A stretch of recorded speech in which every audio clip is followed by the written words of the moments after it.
Assalamu alaikum wa rahmatullahi wa barakatuh, and welcome to another Computer Science 9618 lecture for AS level.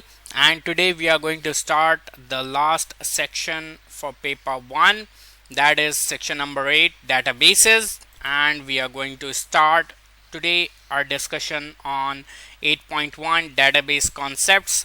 8.1 is rather a long subsection, so hopefully we'll be covering it in 2 lectures instead of 1. And today we are going to start with part 1 of 8.1. So the first thing we have is known as flat file systems. A flat file database consists of data stored within a plain text file. Records are stored one per line, and each attribute of the record is separated by a delimiter. Delimiter is a special symbol that tells the computer or the database that one column or one attribute ends over here and the next one starts, and this is often in the form of a comma or a semicolon or simply a tab. A flat file is the simplest form of database, and the simplicity is its biggest advantage. The database has little overhead, as the only metadata in the file are the delimiters, and that's it. So the file size would not go very much in size. The database can be read easily by human beings or by many different programs. This is an example of flat file database. Here you can see this would be the value for first column, comma, second column or second attribute, third, fourth, fifth, sixth, and seventh, and so on. The files are great if data just needs to be dumped or stored without having to be looked up into. For example, saving error logs or configuration settings, which you probably would never want to open again.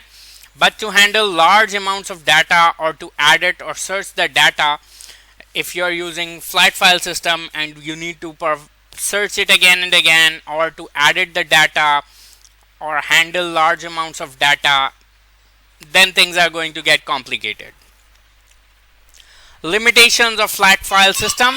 Text data must be read sequentially. More lines of text in the file would result in longer time taken.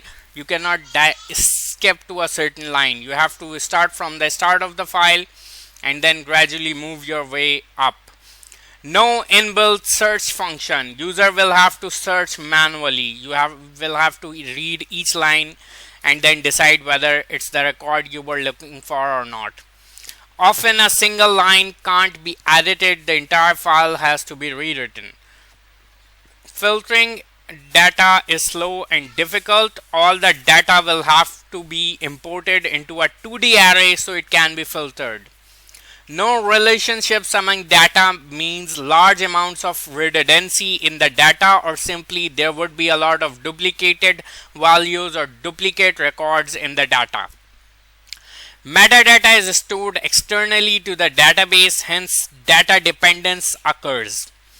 It means integrity of the programs become dependent on the formatting of the data. If you change the formatting of the data or simply the format of your database, the programs will have trouble in recognizing or opening the files. Data distributed in various files may be in different formats, as each application has its own structure. It is thus difficult to share data among different applications. This is known as data isolation or incompatible file formats, where you would be unable to share the same file with multiple softwares or multiple programs.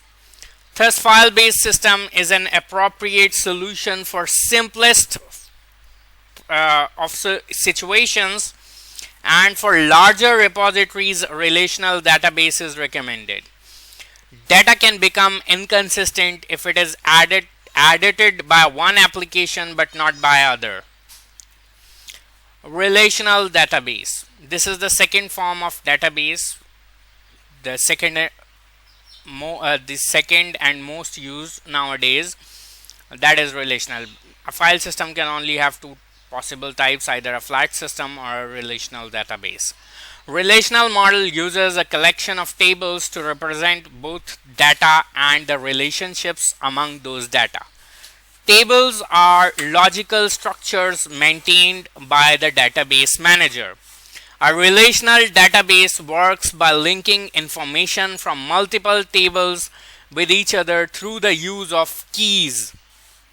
Relational database versus flat file. A relational database is better as compared to flat file because data redundancy or duplication is not possible, as data is stored once only, so you need less memory. Data is consistent, as any editing made by one application is readily available to all the others. Data is independent of the software being used. You can open the same database file with the multiple softwares. Faster and more efficient data retrieval compared to the sequential file processing of flat file system, as over here in relational database you have search tools available, you can apply queries, so the data retrieval is faster. Terminologies used in a relational database. An entity in a database is anything, place, person or object that is independent of another, basically another object. Something that is independent is known as entity, such as a student is an entity because he is independent of his name or his address. A table contains multiple rows and columns consisting of similar data for a single entity.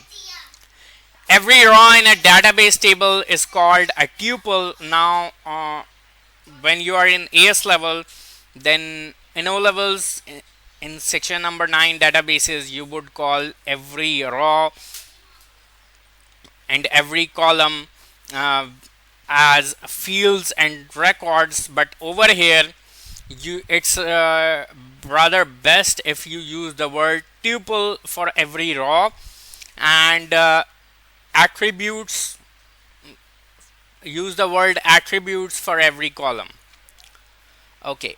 A tuple contains data about one instance of an object.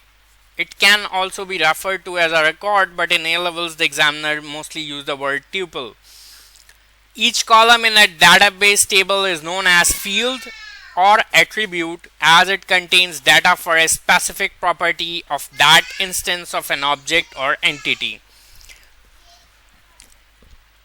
A primary key is an attribute that can only contain unique values for all tuples.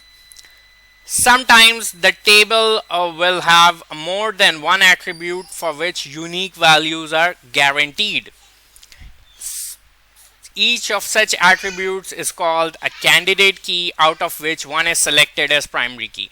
Basically, a primary key is a value inside that table, or a primary key is a column which would always contain unique values. Now, sometimes in a table, it is possible that there would be two or more than two fields in a table that would always contain unique values. For example, if you have created a table about students in a, let's say, grade AS3, for example, let's suppose there are 3 sections of AS level in a certain college, and you have a table that saves the record for students of AS3. Then those students, all of them are going to have unique roll numbers or student IDs, as well as unique national identity card numbers or NIC numbers, as well as all of them can have unique cell phone numbers or contact numbers as well. So there is a possibility that for any database table there would be multiple fields in which always unique values would be entered. Such fields are known as candidate keys, and out of these usually one is selected as the main primary key. A candidate key not selected as the primary key is known as a secondary or alternative key. When primary key is added to another table, it is called a foreign key in that associated table. As you can see in this image over here, the ID and the email, both of them contains unique values, so both of them would be known as candidate keys. And after you decide whether ID is going to be the primary key or email is going to be the primary key, then the other left unique keys or candidate keys would now be known as secondary or alternative keys. When tables are created, first their name is written followed by their attributes in parentheses. For example, if you need to create this table, then you first of all you are going to write its name. Let's say its name is student. Then in the round bracket you are going to list all of its attributes or the name of all the fields or columns inside that table separated by commas. First of all, we have student ID, then first name, last name, address, and course ID. Similarly, if we have another table, then we can write its name, courses, and then we can write its field names like this. Now, always remember in A levels, if you are writing writing the structure, this is known as the structure of a database. Technically, if the examiner asks you to write down the structure, then this is what you write. You basically write all the names of the tables in your database, and right after the name of the table, inside the round brackets you write all the possible columns or fields that you want inside that table, and the column name or the field name which you have chosen as primary key, you should underline it like this to show that this is the primary key. Now, as you can see, student ID is selected as primary key in the student table, and it is also present in the courses table, but over here it is not underlined. That means it is acting as a foreign key in the courses table, because for courses table already has its primary key, which is course ID. Now these two tables can be connected using the values in the student ID field, which is common for both of them, and a relationship can be created between these two tables. This connection between the primary and the foreign key then creates a relationship between records contained across multiple tables. Right now we only have two tables, but using relationships we can join multiple tables together.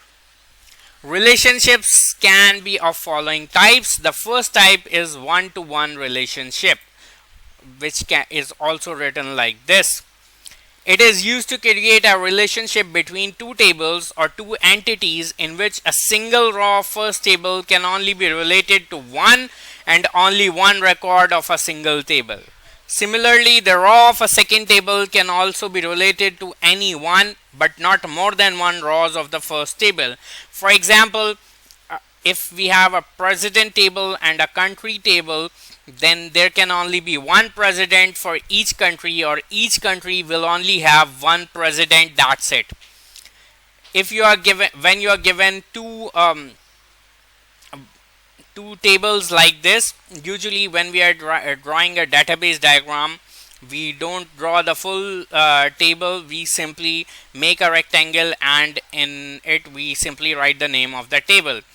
And this double-sided arrow basically shows you this one-to-one relationship, that every country can only have a one single president, and a president can only preside over a single country.